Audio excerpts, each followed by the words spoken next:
Brothers and sisters, welcome back to the Behaviour Revolution Scriptures. Hope you're having a nice day and a nice week. We're midweek here between Shabbat and Shabbat. We've got a few more days of work to go. And I'm thoroughly enjoying going through these scriptures with you. It's blowing my mind, the things that Yahusha's showing me, and I hope it's making it easy for you to understand as well. My children have started watching this too, older people, younger people. It's for all generations in the 21st century to make deliverance easy. So it's not a strain, it's not a labor. All right, so last week we kind of started, last video, we started talking about Jacob. And we finished off with him sleeping under the tree and seeing the ladder. Remember the interdimensional ladder? The angels going up and down, the messengers going in and out of the dimensions, and Yahusha at the top. And Yahusha actually made a covenant agreement, blood covenant agreement with Jacob. So he's continuing this whole idea of covenant.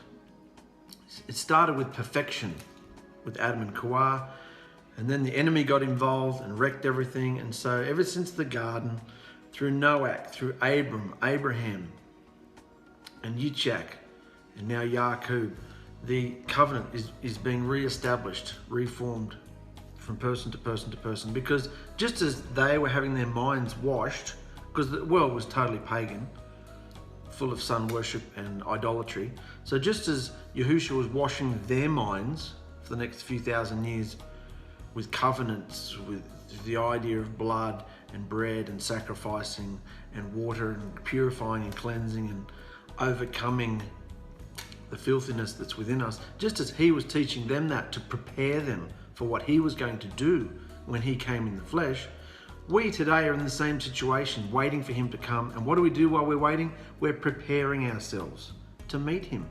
So these stories that we're going through are not for us to look and go, oh, what were they eating and what were they wearing and what were they saying, what were they, oh, we better do the same thing. No, because that's all cultural, most of it. The whole idea of scripture is to see how Yahusha feels about things, because it's behavior. To see how he felt about certain behaviors, what he permitted, what he put up with, and most importantly, what he hated, and then what he loved. What behavior does he love? What behavior does he want from us, from his bride? So that's the whole purpose of going through these stories, not to put ourselves into their culture, although we are doing that to learn it, but then to step back out of the time machine and go, okay, I've got to go back to work, got to go back to my family, got to go back to wherever I'm going soon. How am I going to behave what I've just learned? How does Yahusha feel about Jacob and what he's behaved, what he's done so far? He's a little conniving little scammer. And just because the promises were given through Rivka and through Abraham, that he was going to be the 𝔹𝕙𝕚 over his brother, there was no excuse for him to take matters into his own hands and scam his brother twice, all right, to take it all for himself. So he's a conniving little scammer, and this is the beginning of his journey. And we've all been conniving little scammers, haven't we? And we've had to have a meeting, an encounter with Yahusha, and a massive flogging in our lives until we decide that that kind of behavior is not worth the pain.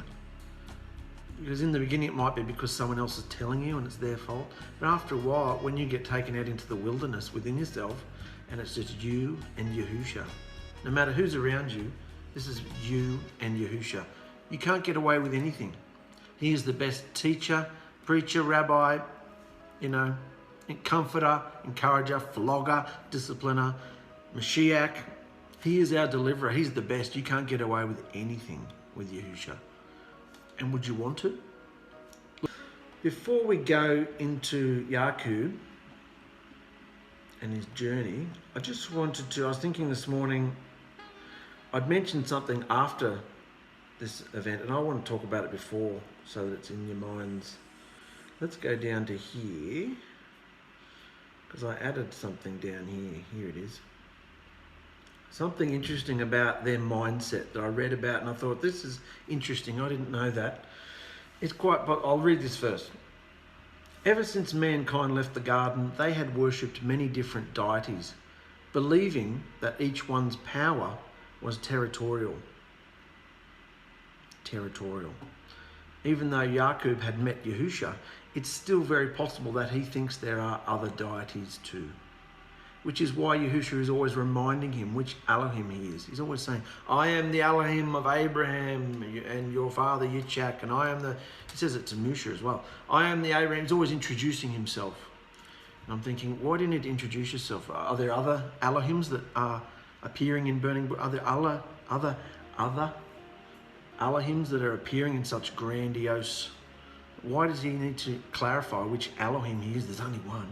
Why is he going to such detail in who he is? Because he thinks there's many Elohim, many deities, because that's the culture that they lived in. And Yahusha hasn't got to the point yet in the plan of dealing with that yet. It's not time to deal with that yet. He's going to deal with that big time in Egypt and show them all what he thinks of the other deities. But for now, he's just permitting their mindsets, and he's coming into Yaqub. But as it says here, Yahusha is always reminding him which Elohim he is. It's very superstitious culture, and Yahusha never asked Yaqub to build any altars while living up with his uncle, which we're about to go to now, because he's in a different territory. But now that he's back in Canaan, which he's not yet, Yahusha's promised land, Yaqub probably believes that Yahusha's power is restricted to this place. Of course, this theory will soon be blown apart in Egypt. So the people back in those times had a deity for everything. If you're going down to the river, you'd talk to the river deity. If you're going into your crops, there's a deity to look after your crops, a deity for this, a deity for that. And so here's a deity of his ancestors, a deity, the Elohim of his grandfather and his father, who's spoken to him and promises to protect him and look after him if he does what he's told. So, and as we saw in the last video, Yaqub made an agreement with him too. I will follow you and I will be obedient to you, and I will offer you 10, tithe and everything. You can be my Elohim and all this stuff between them. But he still probably, that was back in Canaan when he had the ladder experience, the dream, and he spoke to him.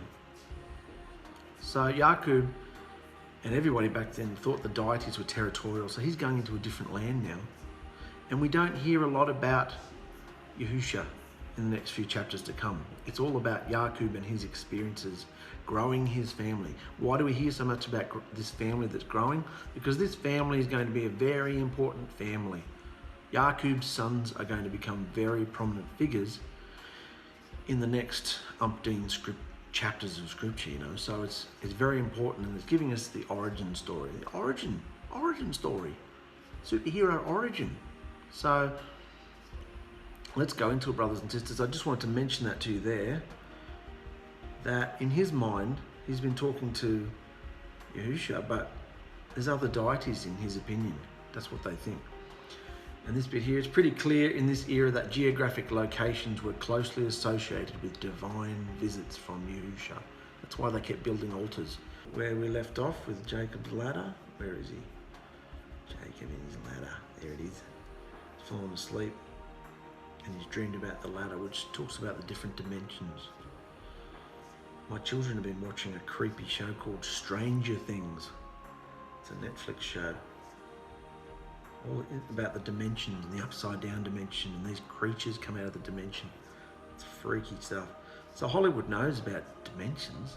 Of course, scientists know too, but they can't find them. They can't find the dimensions. And why is that?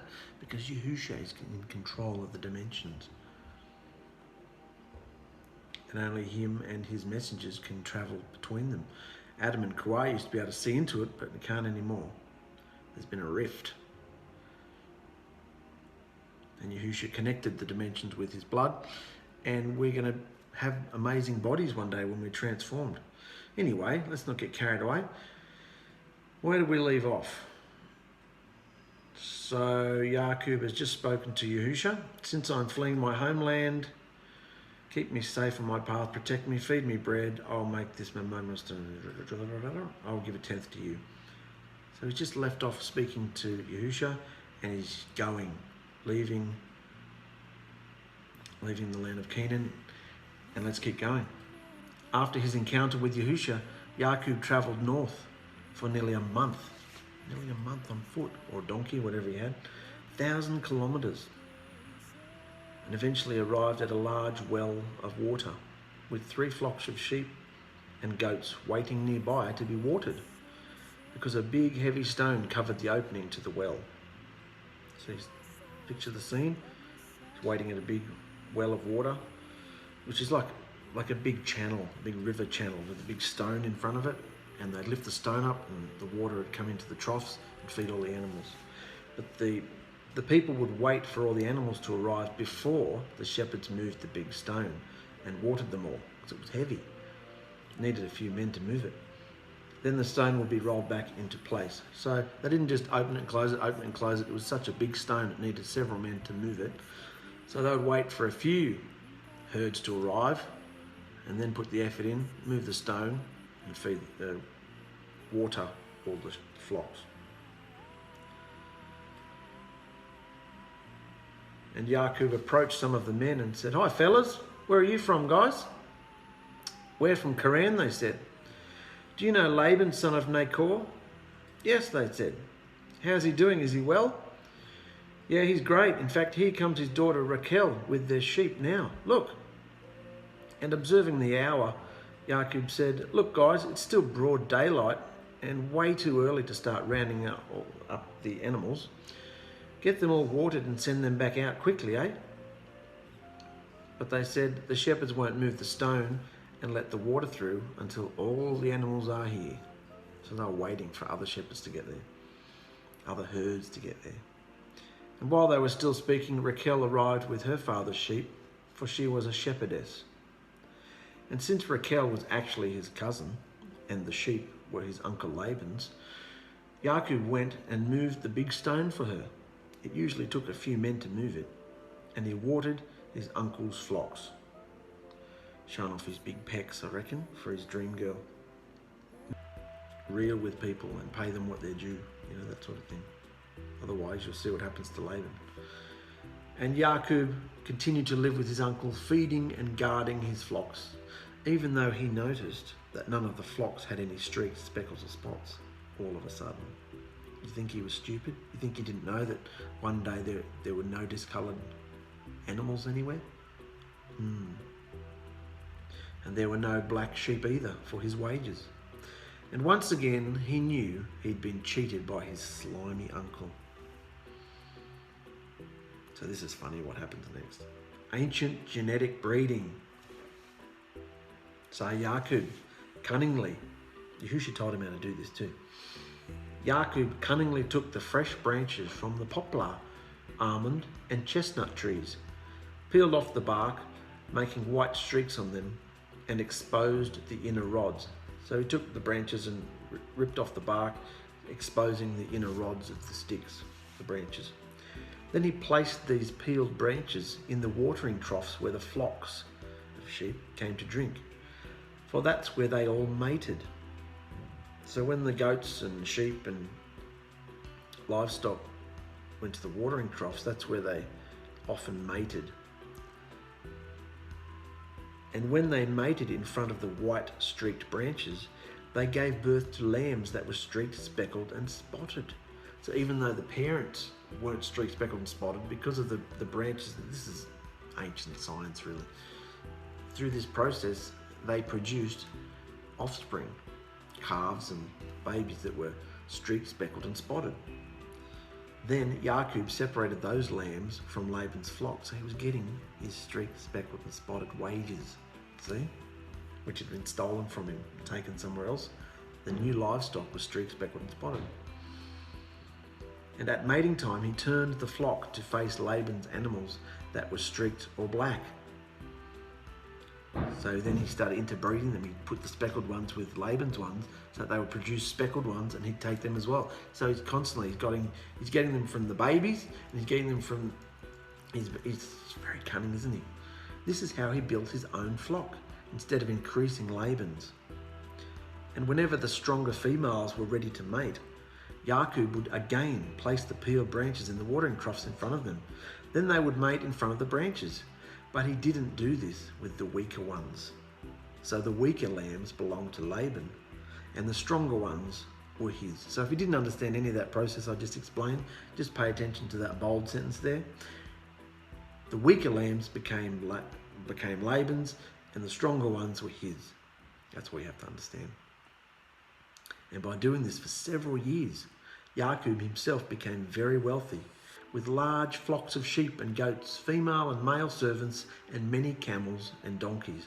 So Laban's wealth, which was increasing and increasing while Ya'qub was working for him, is now decreasing, and Ya'qub is becoming wealthier and wealthier and wealthier on the property.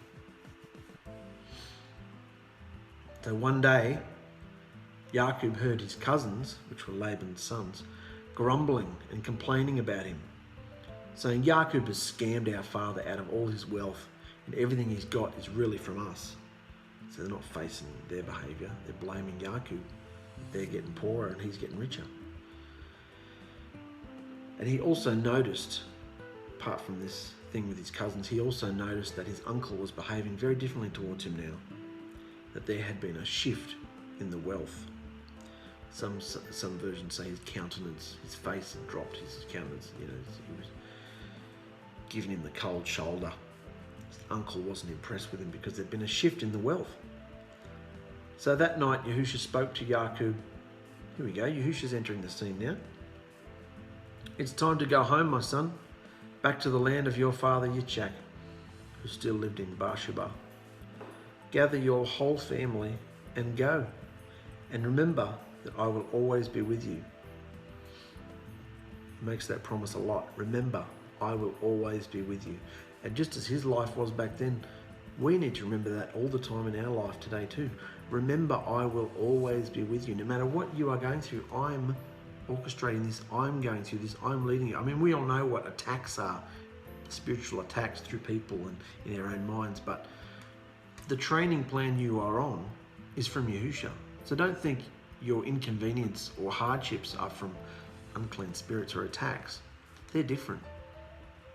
Yahusha is putting you through what he's putting you through to train you, because he wants your attention. He wants you to know that he is always with you and your eyes should be on him. Our eyes have to be on him all the time, in all our dealings, wheelings and dealings and things that we do in the world, in our business and everything. Yahusha wants to be a part of all of it. So Yahusha's just told him, gather your whole family and go. As he can see the mood and the atmosphere in what's going on with the family and his uncle. And he says, get out of there, it's time, get out of there. So Ya'qub had a chat with his wives out in the field while he kept an eye on the flocks, just to gauge how they really felt about this big move. And he said to both Rachel and Leah, surely you can both see that your father hates me now, because his own scam has backfired on him. And Yahuwah, the almighty Elohim of my fathers, has been increasing and blessing us all. You both know how hard I've worked for that man over the years. And time after time he has lied, cheated, and changed my wages. But Yahuwah has allowed all this to happen without him harming me. Yahuwah has allowed all this to happen without him harming me. Your father told me that all the speckled animals will be my wages. Then the whole flock began to produce speckled young. Then your father changed his mind and said that all the striped animals will be my wages. Then the whole flock produced striped young.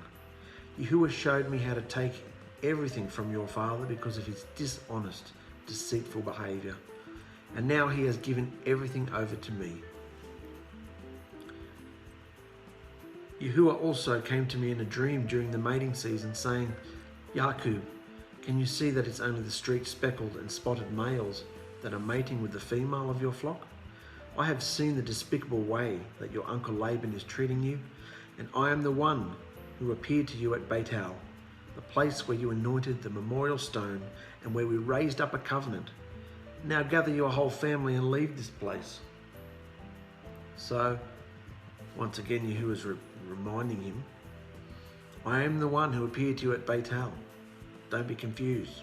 It's not some other deity, just in case Ya'qub was confused. I am the Elohim who appeared to you at Beit-El. Gather your family and leave. And both Rachel, and Leah agreed, that's fine. There's no inheritance for us now from our father anyway. And we have as much influence as a foreign woman does. And after he sold us to you, he squandered all the money you paid him.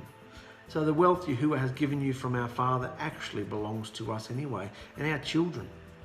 So let's go ahead and do what Yahuwah has told you to do and stop being our father's slaves.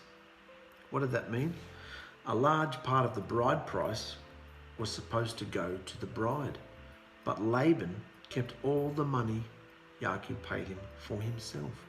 So when the bride price is paid, it's supposed to go to the bride, to their family. But Laban, slimy little scammer, kept all the money for himself and squandered it. So that's why they've said there's no inheritance from him anyway. So they were really angry at him too.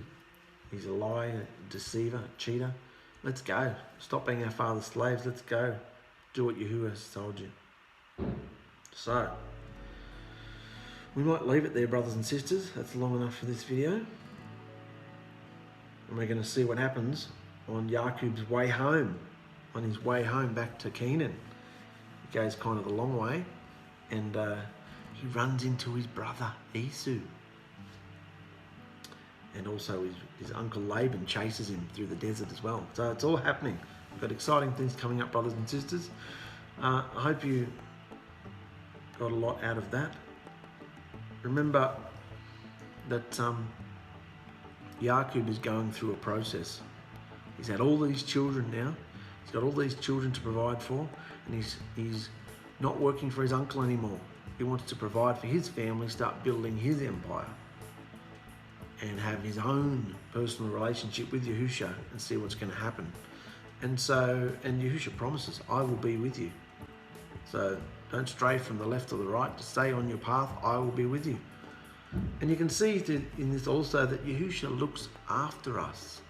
Even though we're in a wicked system, even though we're being cheated and scammed at every point from the system that we're in, paying exorbitant amounts of tax, and it's a wicked, wicked system, being abused and trodden on by everybody around us. You can see that in the midst of it all, Yahusha looks after his bride. Yahusha always makes a way out for his people. So stay strong, brothers and sisters. We've got more exciting things happening with Yaakov next video. Love you guys. Bye-bye. Be still, know me, feel my kindness, rest your mind, hear me, my Torah in your heart, silent love unto deep, deep calls out unto you, bride, I respond. Will you love me with all your heart? Put me center in your life. Oh, how sweet is my presence. Let me feel you to the brim, saying words simply can't express. So enter in, sweet child, and shut your mouth.